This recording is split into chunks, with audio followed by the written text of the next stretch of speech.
Le palais de l'Élysée, une splendeur architecturale située en plein cœur de Paris. Au lieu du pouvoir depuis 150 ans, c'est l'un des endroits les plus prestigieux de France. Du sous-sol au deuxième étage, plus de 11 000 mètres carrés. Appartements privés, salons, bureaux, salles de réception. Le palais de l'Élysée, c'est en tout 365 pièces. À l'intérieur, tapisserie du XVIIIe siècle, plafonds et mobiliers dorés à leur fin, salon de prestige décoré de véritables pièces de musée. Le palais est une fenêtre sur le patrimoine français. Dans la salle des fêtes sont reçus les présidents, chanceliers, rois et reines de la planète lors de prestigieux dîners de gala. Ces réceptions somptueuses, dans la plus pure tradition française, peuvent accueillir jusqu'à 260 convives. Au cœur de cette ruche bouillonnante d'activités, dans les sous-sols de l'aile droite de l'Élysée, se trouvent les cuisines, le ventre du palais.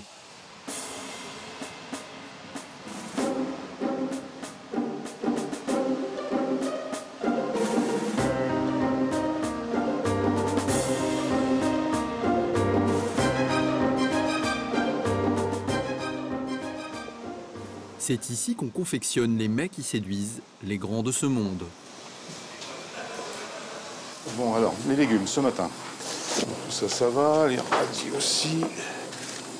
Le chef des lieux, c'est lui, Bernard Vaution. Tous les matins, il réceptionne et vérifie les marchandises livrées au palais. Voilà, le calibre qui a été demandé, c'est bien celui-ci, donc ça a été respecté. Voilà, après ça, bon, les radis, il n'y a rien de particulier. Les tomates aussi. Pendant 2 ans, le chef des cuisines de l'Élysée nous a ouvert ses portes. En immersion avec cet homme de l'ombre, nous avons eu un accès exclusif aux coulisses de ce lieu où chaque jour, l'on décide de l'avenir de la France. Ce jour-là, pour Bernard Vaution et son équipe, l'enjeu est de taille. Bernard doit préparer le dernier déjeuner officiel du président Nicolas Sarkozy, qui s'apprête à quitter ses fonctions. Son invité est son homologue sénégalais, le président Macky Sall. Il n'est que 9 h, donc ça nous laisse jusqu'à 13 h, quand même 4 heures de temps pour élaborer toutes les choses. En cuisine, le compte à rebours a déjà commencé. Toute la brigade est sur le pont. Ils sont 20 au total. Il y a ceux qui récurent les casseroles, ceux qui épluchent les légumes, ceux qui travaillent le poisson et ceux qui surveillent les sauces. Et pour les desserts, il y a même une équipe de pâtissiers, comme dans les grands restaurants. Ici, l'organisation est quasi militaire. Nous sommes en train de décortiquer les homards qui vont être servis pour le déjeuner. Voilà, la cuisson est parfaite. Donc l'entrée, ça va être constitué de homards. Il y aura des pointes d'asperges également qui vont être dressées entières sur le côté. Voilà, homard, une petite salade et une petite sauce avec ça. Le menu, toujours raffiné, est élaboré plusieurs semaines à l'avance. Pour un déjeuner d'État au palais, rien n'est laissé au hasard. Ici, les arts de la table sont soumis à un protocole ancestral. Tout a commencé il y a presque 300 ans.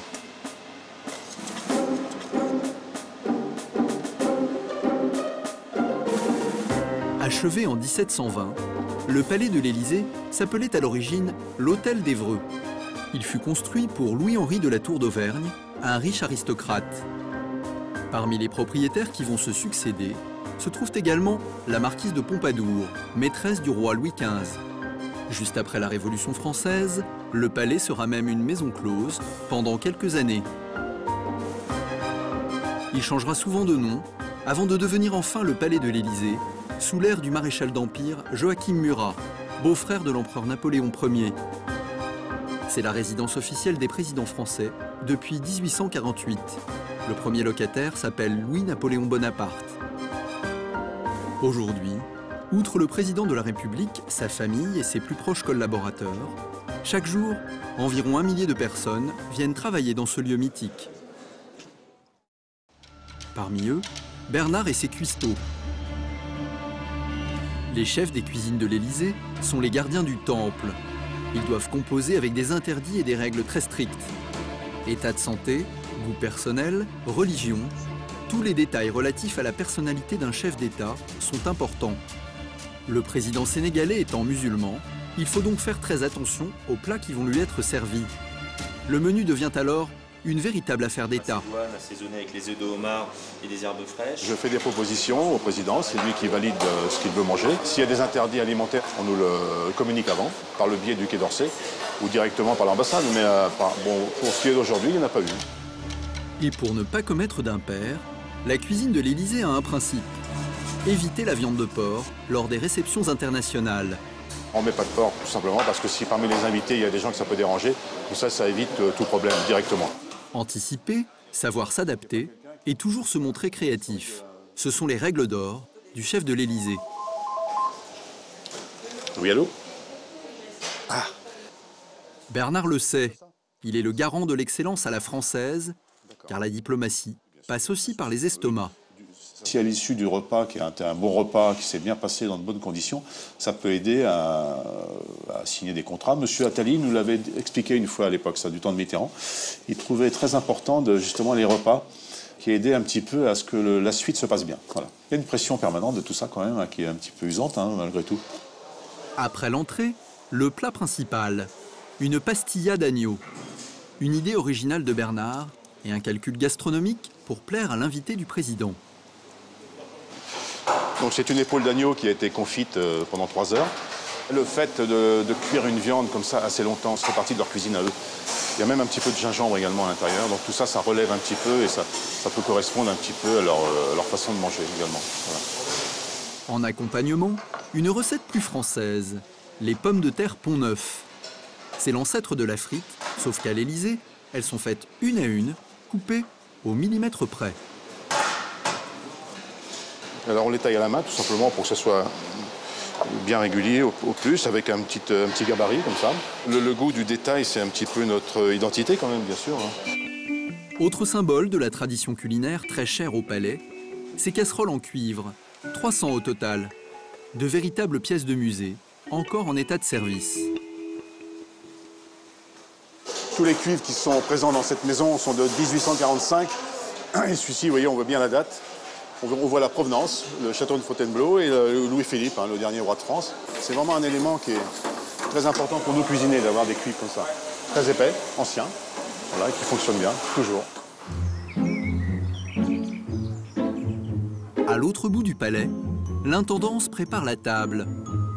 Tradition, raffinement et goût du détail, les ingrédients indispensables pour un déjeuner d'État réussi. Séance de repassage méticuleux, avant de disposer la vaisselle. Dresser la table à l'Élysée, c'est une véritable science.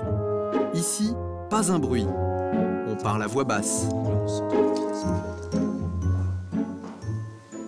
Donc elle doit être parfaitement centrée sur la table. Donc là, on va dans la longueur et la largeur. Le choix de la vaisselle fait également l'objet de concertations entre les cuisines et l'intendance. 2 objectifs, impressionner les invités et surtout mettre en valeur les plats de Bernard. Pour la mise en place, nous avons choisi le modèle oiseau. C'est le modèle le plus prestigieux en fait que l'on a. Donc vous voyez le doré à leur fin avec plein de petits détails de couleurs qui relèvent la table en fait. Ce sont des pièces de collection, donc ce sont vraiment des valeurs inestimables en fait. Et voilà, ils font partie du patrimoine français. Voilà. Quelles que soient les années, toutes les pièces servent. C'est un musée vivant. Ce vaisselier hors norme contient 5000 assiettes, dont les plus précieuses valent jusqu'à 6 000 €. Ces services uniques peints à la main sont fabriqués à Limoges et à la manufacture de Sèvres. Une assiette cassée est aussitôt remplacée. Ici, pas de lave-vaisselle. Les assiettes sont manipulées avec précaution, lavées et séchées à la main. Mais il n'y a pas que des pièces anciennes. La porcelaine de l'Élysée se renouvelle de temps en temps.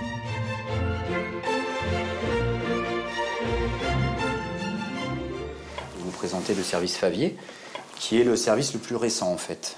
Voilà. Donc ça représente les constellations. Il a été fait pour l'an 2000, à la demande de Madame Chirac. Il a été fait pour le passage à l'an 2000. Et d'ailleurs, en cuisine, ce modèle plaît beaucoup parce qu'il est assez sobre au niveau de la décoration de l'assiette. Mais par contre, il rehausse, il met en valeur les entrées, les desserts. On doit faire connaître le savoir-faire à la française, bien sûr, à travers le monde, de par les chefs d'État qui passent dans la maison. La mise en place peut alors commencer, méticuleuse et précise. Chaque assiette est placée à exactement 2 cm du bord de table. Chacune est éloignée de sa voisine de 55 cm. Lors des grands dîners, la distance requise est de 70 cm. Prennent place ensuite couverts en argent et verres en cristal. Au bout d'1 heure, la table est dressée. Les verres sont ordonnés en losange et le livret du menu vient d'être envoyé par l'imprimerie nationale. Tout a l'air parfait, mais une dernière vérification s'impose.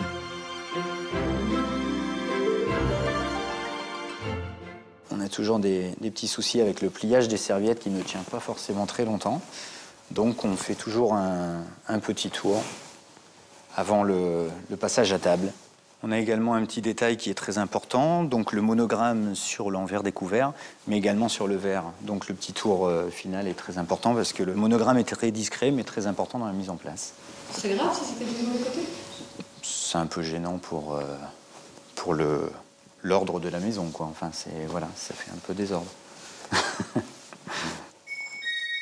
Une fois l'ordre rétabli, vient la touche finale, la composition florale.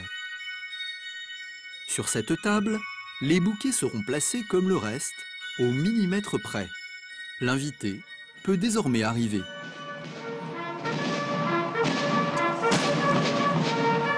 « 12h45 ». Le convoi du président sénégalais arrive dans la cour d'honneur. Conformément au protocole, le président Nicolas Sarkozy accueille son invité sur le perron du palais. Une poignée de main pour les photographes avant de se diriger vers la salle à manger. Dans les cuisines, c'est le coup d'envoi. L'entrée est partie sur la table du président. Pour Bernard Vaution et ses équipes, la pression monte. Cuisson, température, rapidité, le chef n'a pas droit à l'erreur. Car le président a l'habitude de déjeuner rapidement et il a horreur d'attendre. Allez, au chaud. Pastilla. Oui, on suit. Pommes de terre, ça arrive. Il faudrait faire un petit coup de brillant sur les abricots, s'il vous plaît. Alors là, en temps restant maintenant, il doit nous rester environ 4 à 5 minutes, pas plus. Vous avez salué ou pas? Autre équation à résoudre, la composition des plats. Oui, 3 secondes.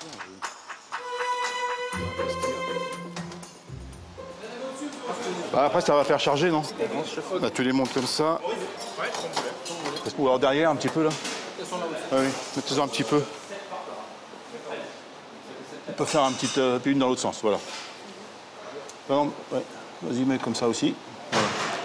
Non, ça suffit, ouais, c'est bon. Au chaud. Voilà, maintenant on va attendre le départ. Il y a une sonnette qui va retentir pour nous faire l'envoi. La tension, elle est palpable parce que chaque repas est différent. Et puis, on a beau avoir l'habitude, il peut toujours se passer quelque chose. Hein. Un plat qui tombe simplement. Hein.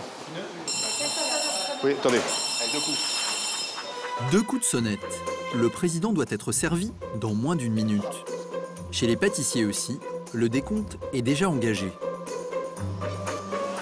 On n'est pas comme un restaurant où le client attend son assiette et le chef a décidé du timing. Là, le président va nous donner son timing et c'est à nous de nous adapter. Allez, on le passe. Il n'est pas question de lui dire attendez, la cuisine n'est pas tout à fait prête, ça sera dans 5-6 minutes. Non, ça c'est hors question. Si la minute dépasse, on voit le président qui commence à se retourner puis chercher quelqu'un du regard pour dire alors qu'est-ce qui se passe. C'est bon? C'est une gymnastique quand même un petit peu. Hein. Oui. À chaque repas officiel, Bernard doit atteindre l'excellence.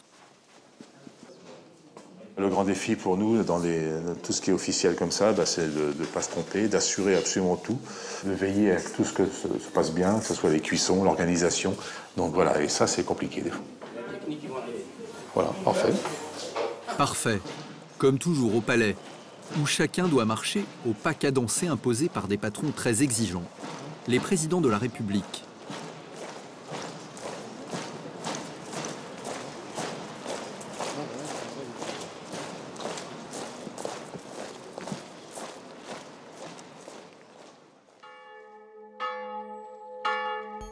Nous sommes dans le Loiret, dans le village de Chuel. Loin de l'agitation des cuisines de l'Élysée, Bernard Vossion vient régulièrement se ressourcer ici, dans sa maison de campagne. En 40 ans de service, Bernard a connu 6 présidents différents. Une carrière émaillée de rencontres extraordinaires. Rencontrer, comme là, les présidents italiens, par exemple, ou M. Shimon Peres en Israël. Donc c'est quand même des personnages importants du monde politique mondial. Ou le président Obama, bien sûr. C'est quand même toujours un petit peu impressionnant de le rencontrer, puis de pouvoir échanger un petit peu avec cette photo qui a été prise dans le salon principal de la Maison-Blanche. On a quand même cette impression d'être privilégié d'avoir rencontré tous ces gens. Mais chez Bernard, ce sont avant tout les présidents français qui sont mis à l'honneur.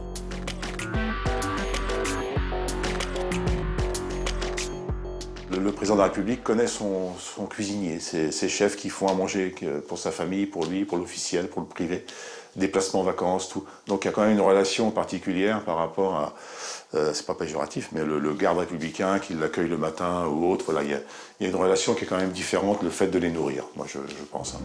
Bernard ressort pour nous ses photos, 40 ans de souvenirs, qu'il a consignées dans ses albums avec Evelyne, sa femme. Tu fais ton tri? Je regardais, oui, justement, là, il y a des souvenirs qui reviennent. Hein. Il y en a certaines que je ne savais pas qu'on avait ça, tu vois. Des documents, parfois surprenants. C'est avec Paul Bocuse. Tiens, Paul. Tiens, Jacques Chirac, là aussi. Avec Ribéry. Ribéry. Voilà, il y a des photos avec Miss France, par exemple. On retrouve Miss France, là.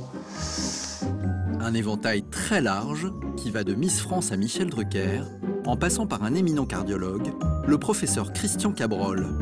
Les célébrités se succèdent dans les cuisines très privées de Bernard. Pourtant, lui-même ne vient pas de ce monde-là. À 20 ans, alors qu'il effectue son service militaire comme cuistot dans la marine, Bernard postule comme commis pour les cuisines de l'Élysée. Sa carrière est lancée, tout en bas de l'échelle. Là, je suis commis, hein, au départ. Premier commis, voilà. Je démarre un petit peu voilà, dans la maison. Hein, ouais. Au fil des ans, Bernard gravit les échelons. Il devient le témoin discret des habitudes et manies des chefs d'État et de leurs épouses. Bernard ne croisera le président Pompidou que l'espace de quelques semaines. Il décède brutalement le 2 avril 1974. Le premier président avec lequel il va vraiment travailler, c'est Valéry Giscard d'Estaing. Sous sa présidence, de 1974 à 1981, Bernard va passer de commis à demi-chef de parti, puis sous-chef de la brigade. Et ben là, j'ai une photo, il me serre la main, voilà. Oh, Giscard d'Estaing, plutôt quelqu'un d'agréable, très précis, quelqu'un de très maniaque, très... Voilà. Ça va jusqu'aux chaussures des bêtes d'hôtel bien cirées, qui regardaient... Voilà, lorsqu'il descendait au perron dans la cour de l'Élysée, qui recevait un hôte important, s'il voyait des gens aux fenêtres tirer le rideau pour regarder, ça lui plaisait pas, par exemple. Voilà, plein de choses comme ça. Il fallait que tout soit bien calé. Hein, oui. Très précis dans le choix de ses menus, bien observer ce qui se passe et puis faire un compte-rendu après un déjeuner, un dîner. Bah, ça me plaît pas, ça, faut pas le faire comme ça. Voilà. Vraiment, il était assez impliqué, lui, dans le choix des menus et puis dans la façon dont on le traitait. De 1981 à 1995, sous l'ère de François Mitterrand, Bernard est promu adjoint du chef. C'est l'époque du faste et des grands voyages. Bernard et son équipe accompagnent alors le président lors de ses déplacements à l'étranger. Leur mission, préparer des dîners de gala à la française.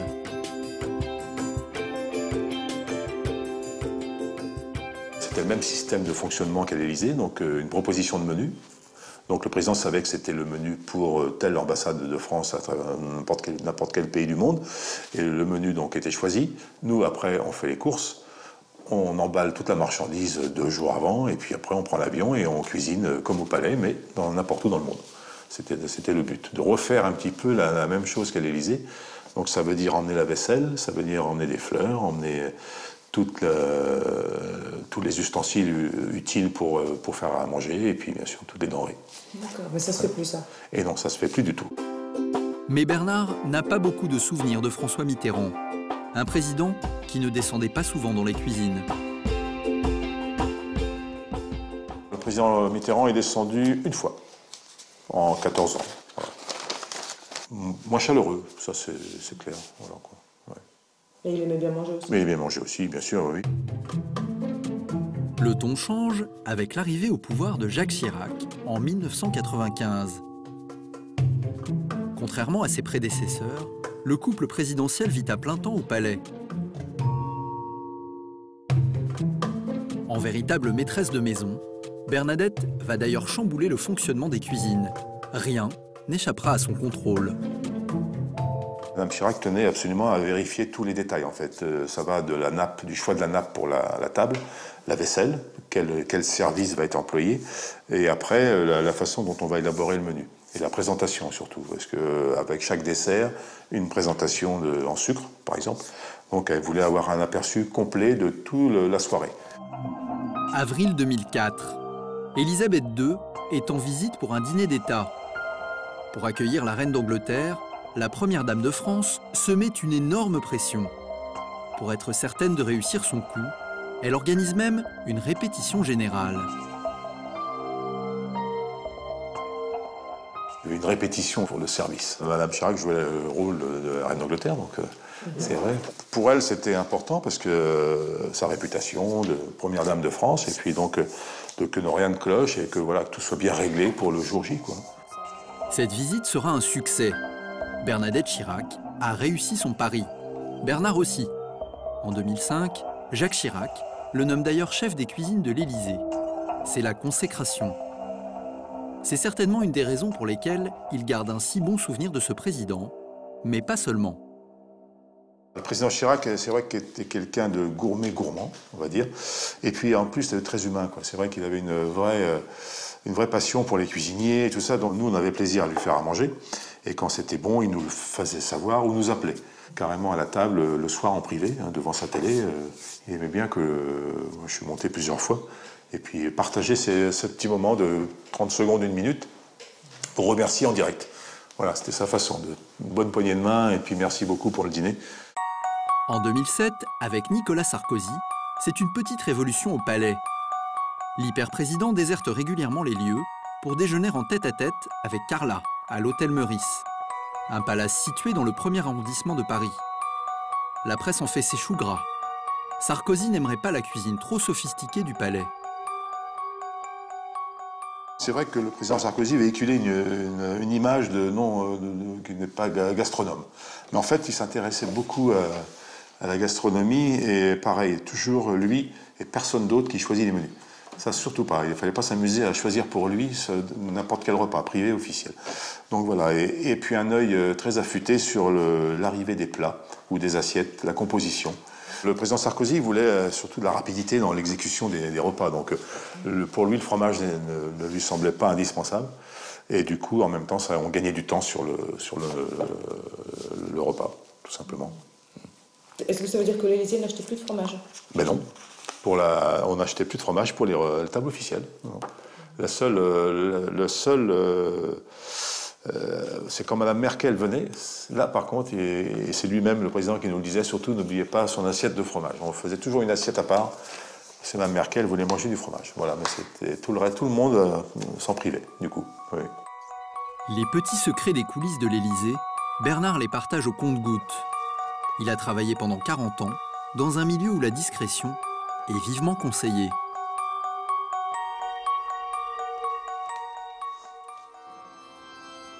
Un mois est passé depuis le dernier déjeuner officiel du président Sarkozy. Mai 2012. Le nouveau locataire de l'Élysée s'appelle François Hollande. Le président change, mais pas le cuisinier.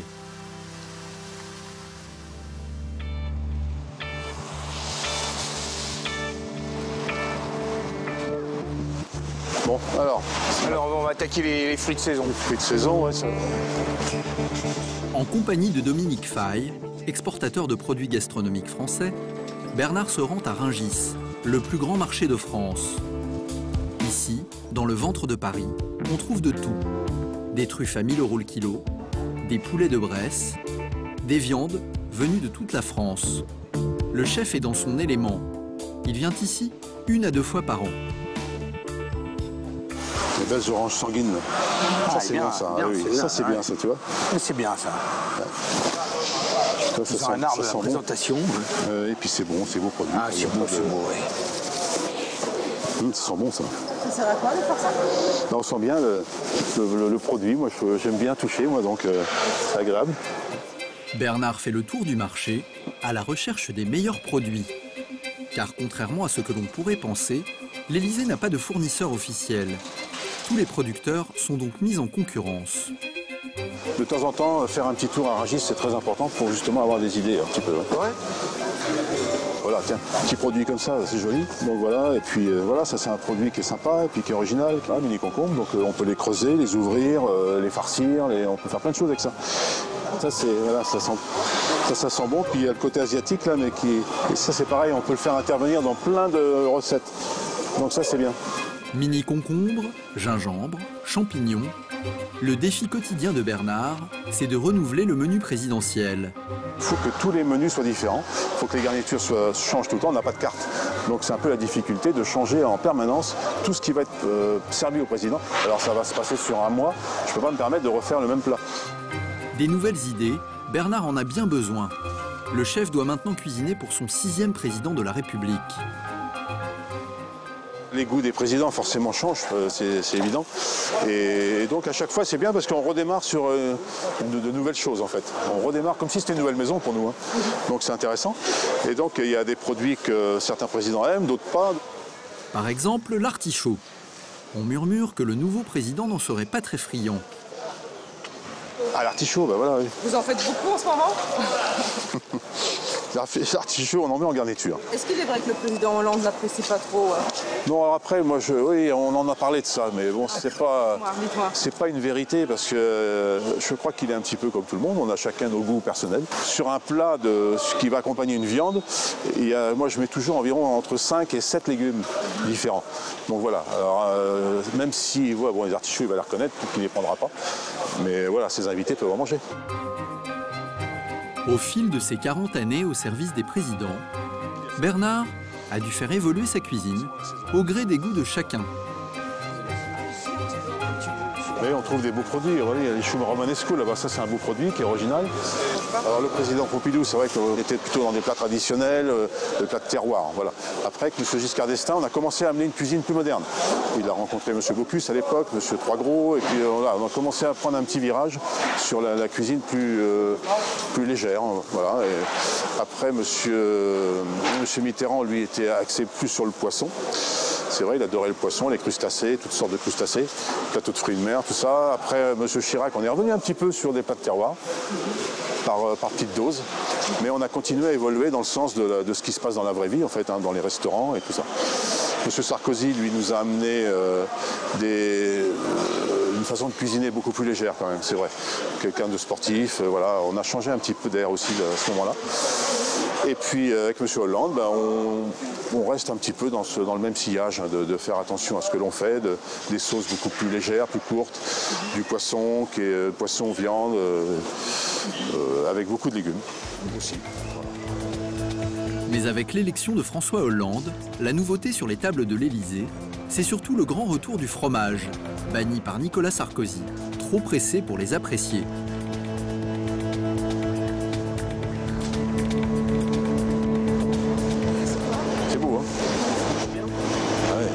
Ça, c'est le beau fromage.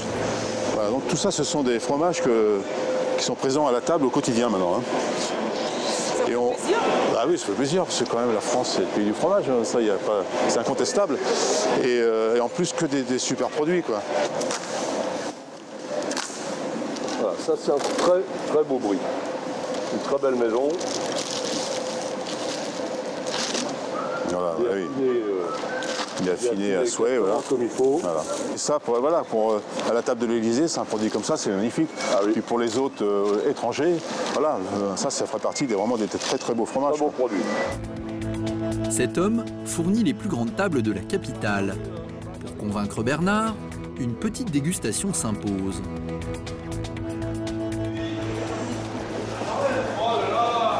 Regardez. Regardez déjà, cette pâte, voilà, il y a la couleur qui est serrée, la couleur magnifique. Texture. La texture, on voit bien la pâte bien compacte, bien serrée. La densité. Voilà, et vous allez voir le goût. Ouais. Extraordinaire. Déjà, ça sent très bon. Ah bon, ça. Oui. Très très bon. Est-ce que vous goûtez tout ce que vous servez? Alors, je goûte quasiment, oui, pratiquement tout, parce que d'abord j'aime manger aussi, moi. Sinon, on ne peut pas faire cuisinier. Hein. Mais voilà, c'est un plaisir toujours de déguster les choses. Dans tous les domaines. Fromage particulièrement. Oui, moi j'aime beaucoup ça. Ça, là, c'est beau, hein. C'est bon, hein. Encore un petit bout? Ah oui, je veux bien, oui. Merci. Oui, très très bon. Bernard aime le fromage, on l'aura compris. Mais quel est le préféré du président Hollande? Le président Hollande, il est quand même sur le comté, choses comme ça. Ouais. Ça, il y a une préférence. Mais après, il apprécie quand même tous les autres parce qu'on le voit quand le fromage revient, puis avec le maître d'hôtel, on en parle. Si le fromage est de retour, d'autres produits en revanche ont disparu de la table du président. Le gibier est moins présent, ainsi que le foie gras. La crise économique est passée par là et le palais doit montrer l'exemple. On fait très attention au budget maintenant. C'est vrai que la truffe, on l'utilise quasiment plus. Le caviar, ça c'est évident, on n'en s'en sert pas du tout. Et voilà. Et puis après, on fait très attention à la destination, je disais tout à l'heure, parce que si on reçoit le président des États-Unis, bien sûr, on va essayer de faire le mieux possible. Mais après, voilà, mais après, si c'est un déjeuner de travail, là, du coup, on réduit tout, on n'utilise plus ces produits, on arrive dans des produits basiques. Un déjeuner de travail, on ne va pas mettre du homard, ça ne sert à rien. Donc voilà, tout simplement. Je vous mets ça demain matin? Demain matin, très bien. Génial, merci. Formidable. Ouais. Merci. Merci. Au revoir. Il est 8 h. Les halles sont maintenant vides, mais la journée de Bernard ne fait que commencer. Direction l'Élysée, où le chef cuisinier se révèle aussi un chef d'entreprise très scrupuleux. Il est comptable de l'argent public.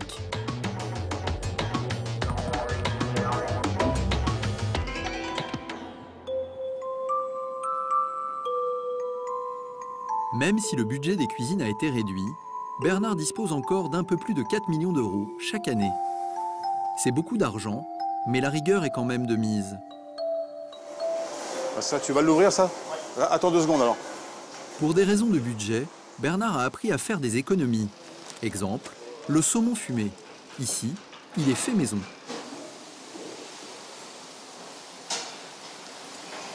Alors c'est un petit fumoir, hein, bien sûr, mais bon, ça nous correspond. Hein. On n'a pas besoin d'avoir un gros volume.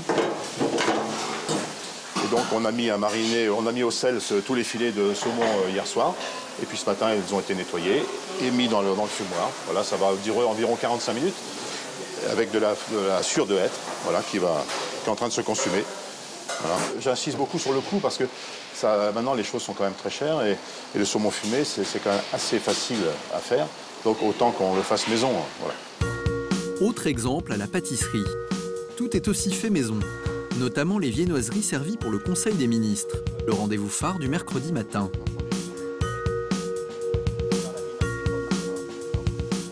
On est environ sur 50 à 60 croissants, autant de pain au chocolat, et puis voilà, et quelques pains au raisin également.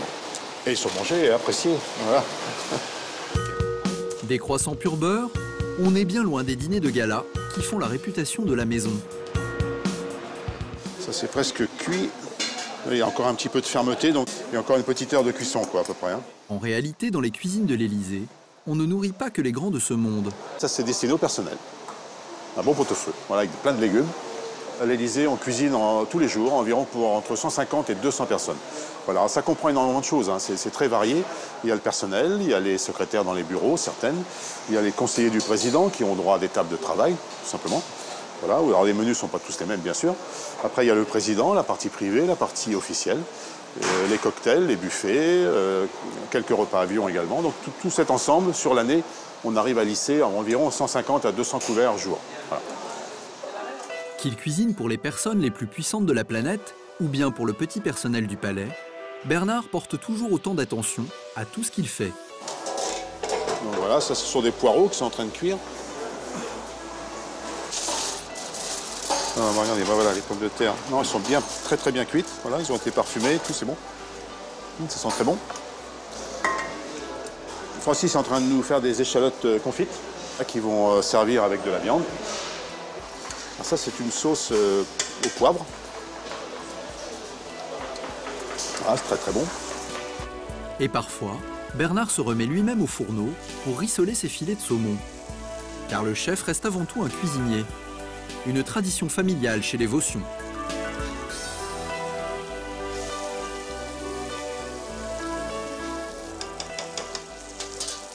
Alors j'ai un oncle qui était charcutier traiteur à côté de Paris, et ma mère surtout qui était cuisinière dans un château en Sologne.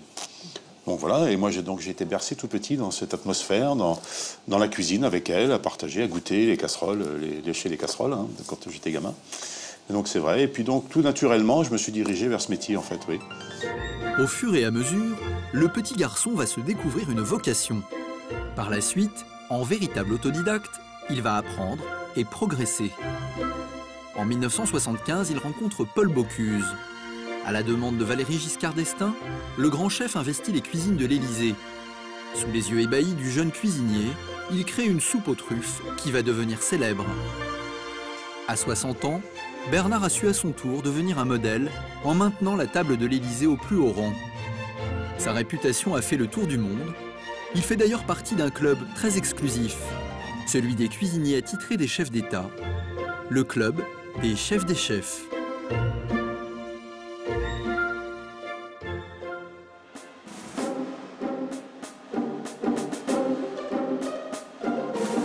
À quelques encablures de la Tour Eiffel, le Plaza Athénée, un palace parisien au prestige indémodable.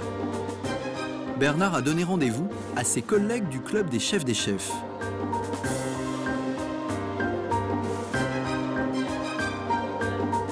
Ce club très sélect regroupe le cuisinier du président Poutine, celui de la chancelière Angela Merkel à Berlin. Ils sont anglais, chinois ou bien israéliens. Et Bernard a une place de choix, côte à côte avec Christetta Comerford, celle qui mitonne les petits plats du président Obama. Chaque année, le club des chefs rend visite à l'un de ses membres. Cette année, c'est à Paris, et le maître de cérémonie, c'est Bernard. Le créateur de ce club, c'est Gilles Bragard, un homme d'affaires passionné de cuisine. Il a fondé ce G20 des cuisiniers en 1977. Et il a sa petite philosophie bien à lui de la diplomatie. Vous savez que Talleyrand disait à Napoléon aussi, donnez-moi de bons cuisiniers, je vous ferai de bons traités. Et je suis intimement persuadé, et les chefs aussi, que le rôle qu'ils jouent à ce niveau est important. Et lorsque nous avons rencontré le secrétaire général des Nations Unies, Ban Ki-moon, l'an passé, on a eu une conférence avec lui et il nous a rappelé aussi le rôle éminent. Il comptait sur les chefs pour faire progresser la paix. Je crois que la cuisine, vous savez, c'est un peu comme la musique. Il n'y a pas besoin de parler la même langue, on se comprend tout de suite. Commence alors le marathon des chefs des chefs. Après la séance photo, c'est la deuxième épreuve, les interviews. Un exercice inhabituel et apparemment délicat pour Bernard et ses confrères.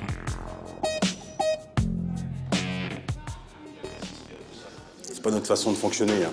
On est habitué à être dans les coulisses, dans l'ombre, et on est un petit peu intimidé quand même par cette chose. Mais voilà, bon, on fait avec, on s'adapte.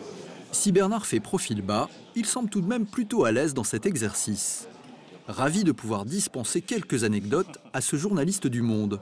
Alors ça, ce sont des secrets d'État Non, mais non, c'est pas ça. C'est que, par exemple, souvent on me demande quel est le plat favori, des choses comme ça, et on évite de dire, tout simplement parce que lorsque le président se déplace, que ce soit à l'étranger, peut-être moins, mais en province, les gens qui vont le recevoir vont essayer de refaire, insister, faire ces choses-là pour lui faire plaisir, et voilà, ils vont se retrouver avec toujours la même chose à manger, plus ou moins, ou faite de différentes façons. L'histoire des œufs brouillés. Les œufs brouillés de Giscard d'Estaing, la tête de veau de M. Chirac, et à la fin, à l'Élysée, si on en a fait 2 fois en 12 ans, c'est tout, parce que chaque fois, on lui proposait, quoi.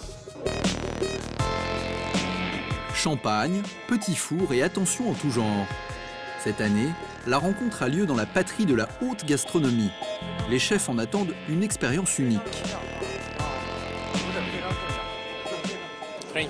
La cuisine française est la base de toutes les cuisines. Moi, en tant qu'apprenti, j'ai commencé par apprendre la cuisine française. Ici, à Paris, nous sommes dans la Ligue des champions en termes de gastronomie. Moi-même et les autres, nous nous attendons à trouver de l'inspiration, de nouvelles idées, et je suis sûr qu'on ne sera pas déçus. Bernard n'est plus simplement un chef. En accueillant ses confrères, il devient l'ambassadeur de l'art de vivre à la française.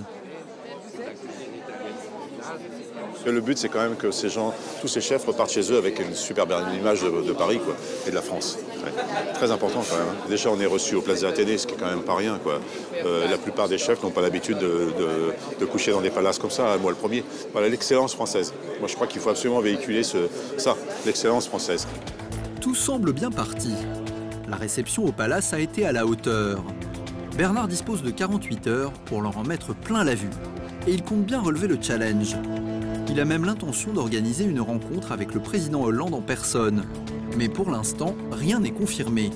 Pour l'heure, il leur a préparé un petit voyage en berline noire avec chauffeur. En fait, on est un petit peu à la place des chefs d'État, là, du coup. Hein, on est de l'autre côté de la barrière, donc c'est vrai que ça fait un certain effet. Direction le château de Versailles, joyau de l'art classique français. Symbole du pouvoir absolu, d'un art de vivre raffiné, ce palais fut en son temps un modèle pour toutes les cours d'Europe. Et la magie fonctionne toujours. Le chef sud-africain, Hilton Little, est subjugué par ses colonnes en marbre.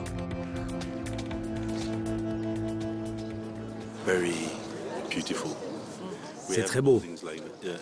On a aussi de beaux immeubles en Afrique du Sud. Mais pas comme ça, non. C'est de l'influence romaine, non? Des connaissances architecturales plutôt approximatives. La chef américaine, elle, s'intéresse à l'histoire. J'ai posé des questions sur l'époque de construction et sur les gens qui ont habité ici. Quand on voit cette architecture splendide, c'est tellement fascinant. Et moi, j'ai envie d'en apprendre plus. Ce jour-là, le château est fermé aux visiteurs. Il a été ouvert spécialement pour le club des chefs. Ils sont accueillis en VIP pour une visite privée.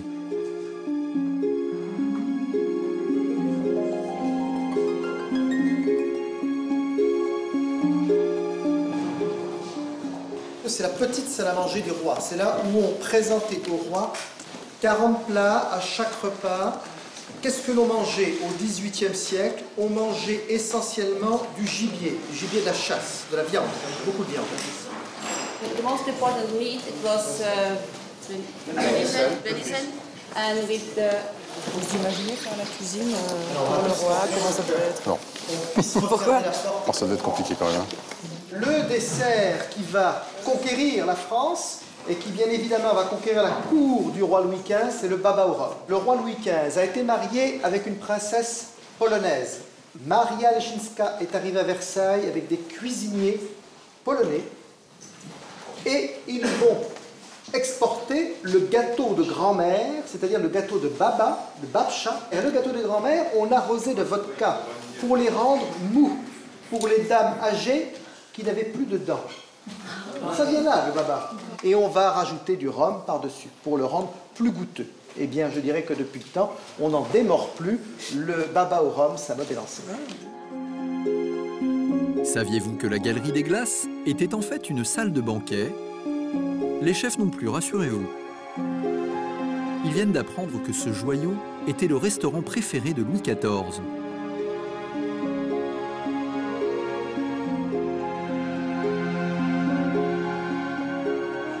C'est incroyable, c'est fantastique.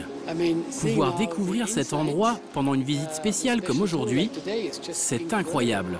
Je suis subjugué. Des élèves sérieux et attentifs, il n'y en a qu'un qui fait le pitre, toujours le même.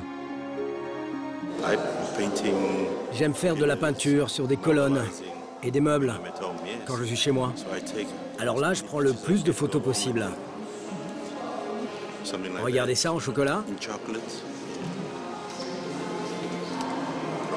Wow.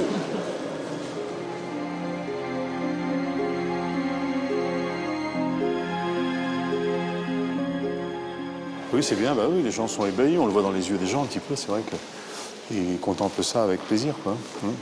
Ce que vous vouliez transmettre, c'était quoi? C'était un peu l'image de la France, c'est ça? Oui, et puis les fastes de l'époque, hein, c'est vrai qu'ils ne correspondent plus du tout, bien sûr, maintenant, mais bon, ça existait, il faut le conserver et le faire voir. Oui. Bernard a encore réussi son coup. Mais le palais de Versailles ne sera pas l'écrin d'un déjeuner fastueux. Le chef des cuisines de l'Élysée a choisi de leur faire visiter une vieille dame, tout en fer. La Tour Eiffel, 320 mètres de haut, 2 millions de visiteurs par an et un restaurant très prestigieux, le Jules Verne. Direction le 2e étage, en ascenseur bien sûr.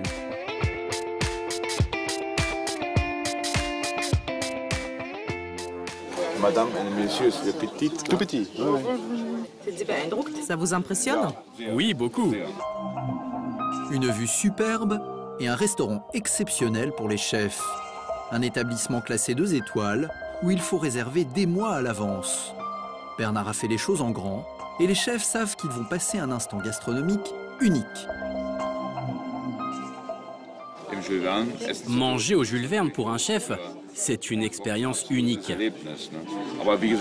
C'est vrai que la France a cette culture de célébrer la nourriture. Et je dois avouer que ça manque un peu chez nous, en Allemagne. Celui qui invite les chefs aujourd'hui, c'est lui, Alain Ducasse. Le chef triplement étoilé au guide Michelin possède 20 restaurants dans le monde entier. Entre New York et Hong Kong, le soleil ne se couche jamais sur son empire.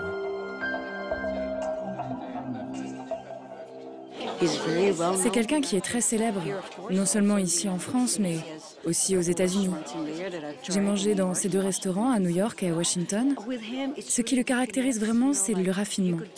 Vous prenez un plat tout simple, et lui arrive à le préparer de la manière la plus raffinée qui soit. Il a ce don d'élever la nourriture à son meilleur niveau. Alors pour moi, en tant que chef, c'est un mentor dont je peux apprendre.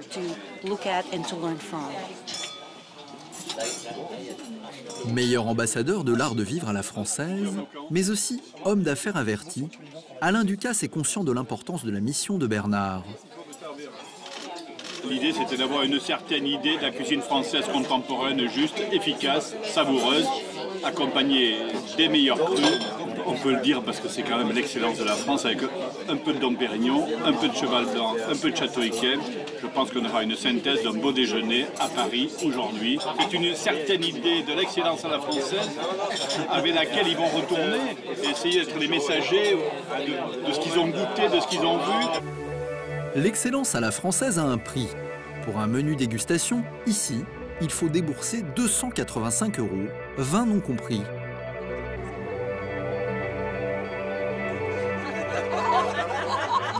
Vous venez souvent à titre personnel? Pas pour manger, non. Non. Vous attendez quoi de ce déjeuner? De découvrir ce qu'ils vont nous servir. Et voilà, mais il n'y a pas d'attente particulière, on sait que ça va être super bien. Quoi, donc, voilà. Je veux velouté, de petits poissons porc, un pigeon carpe, un saumon menu, à suivre, un bar carpe. C'est dans ces cuisines ultramodernes que se prépare le menu spécial pour les chefs des chefs. Après quelques amuse-gueules très sophistiqués, ravioles de crabe au caviar, langoustine rôtie avec légumes à la grecque, bar avec sauce d'ugléret, veau au girolles. Pour les cuisiniers, chaque plat est une œuvre d'art et une source d'inspiration.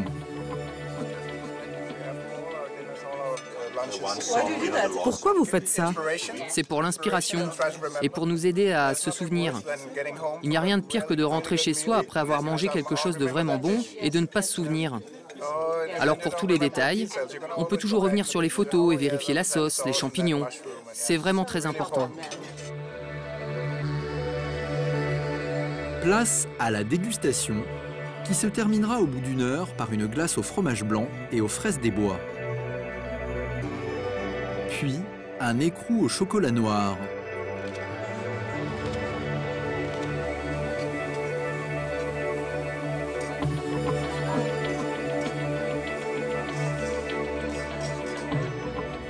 Ah, ce déjeuner, c'est top. Hein, vraiment. Il y avait une attente, mais en fait, ça se confirme parce que c'est vraiment exceptionnel.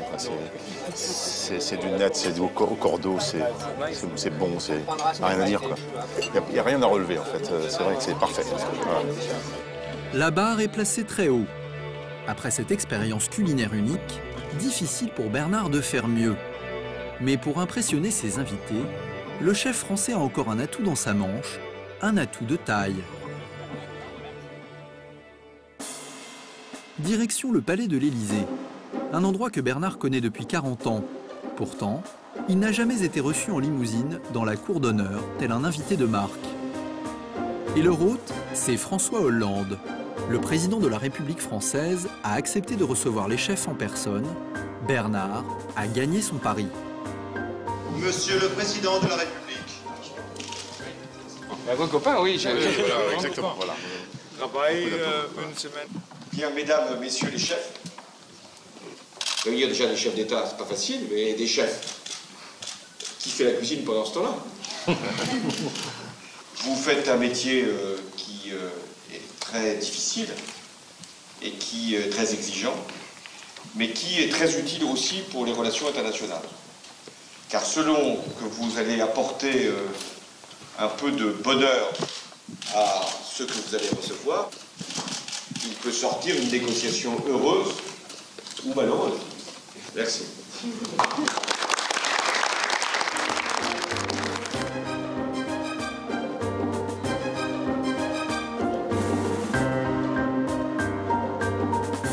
C'est beaucoup d'émotions parce que c'est quand même, bon, il a autre chose à faire hein, que de recevoir les cuisiniers et il a quand même pris le temps de le faire. Donc ça marque également voilà, ça confirme un petit peu le travail que je fais avec mon équipe.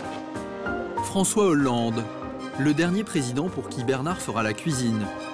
Après 40 ans de bons et loyaux services, il est temps pour lui de tirer sa révérence. Aujourd'hui, Bernard partage son expérience unique à travers des conférences et séminaires dans des écoles hôtelières. Il vient même de publier Au service du palais, ses mémoires qui retracent sa carrière exceptionnelle aux côtés des grands de ce monde. En tant que président d'honneur du club des chefs, il continue à voyager et à faire la promotion de la cuisine française à travers la planète. Dans les cuisines de l'Élysée, Bernard a été remplacé par son adjoint, Guillaume Gomez. C'est désormais à lui qu'incombe la bien lourde tâche d'écrire une nouvelle page de l'histoire culinaire de l'Élysée.